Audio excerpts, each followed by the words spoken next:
24-এর যে জুলাইয়ের আন্দোলনটা, এটা কিন্তু একটা ব্যাকগ্রাউন্ড আছে। এটা একটা ফ্যাসিস্ট সরকার 2009 সাল থেকে এই জাতির উপরে চেপে বসেছিল। তারা শুরু থেকেই তাদের ফ্যাসিবাদী আচরণের বহিঃপ্রকাশ ঘটিয়েছিল।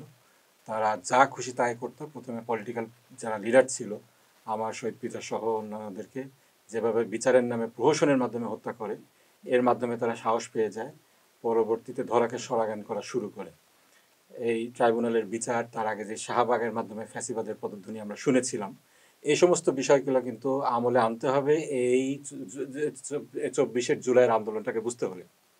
কারণ এই যে বিচারটা তারা করেছিল, এটাকে ইন্টারন্যাশনাল কমিউনিটি সবাই ক্রিটিসাইজ করছে যে এটা বিচার নামে প্রহসন হচ্ছে।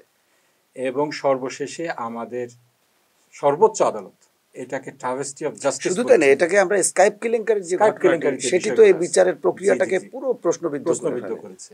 এই যে বিচারকদের সাথে প্রসিকিউটর গভর্নমেন্টের যেই কোলাবোরেশন ছিল, যে নাটক তারা মঞ্চস্থ করেছে, বিচারক ওপেনলি বলছে, স্কাইপিতে আমরা শুনলাম যে আদালতে আপনি দাঁড়ায় যাবেন, আমি বসায় দেবো, সবাই বুঝবে আমাদের মধ্যে কোনো মিল নেই। এত কিছু ঘটার পরেও বিশ্ব মানবতাকে বৃদ্ধাঙ্গুলি দেখিয়ে একের পর এক ফাঁসি দিল। শেখ হাসিনা দম্ভ ভরে বললো একের পর এক ফাঁসি হবে। এইগুলাকে কিন্তু তাদেরকে এইরকম একটা অত্যাচার করার, এইভাবে এরকম মাস কিলিং করার একটা সাহস জুগিয়েছিল।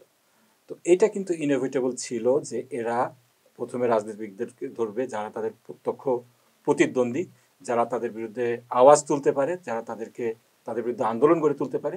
তারপরে তাদেরকে যখন তারা হত্যা করা শেষ করলো, তাদেরকে যখন তারা একেবারে শেষ করে ফেললো, তারপরে তারা কিন্তু জনগণের উপরে ঝাঁপিয়ে পড়লো। তো এইটা আমার কাছে মনে হয় 36-এর জুলাইকে আপনি যদি শুধু 24-এর যে 36-এর জুলাইয়ের কথা বলি আমরা, 5ই আগস্ট 36 জুলাই, এটা একদিনের বিষয় না, 36 দিনের বিষয় না। এটার পটভূমি তৈরি হয়েছে গত 16 বছর ধরে। এবং এখানে অত্যাচারিত হয়েছেন, যারা পরবর্তীতে এই অত্যাচারের পুঞ্জীভূত ক্ষোভটাকে, এটার বহিঃপ্রকাশ ঘটিয়েছেন 24-এ এসে, সবাই এটার অংশীদার।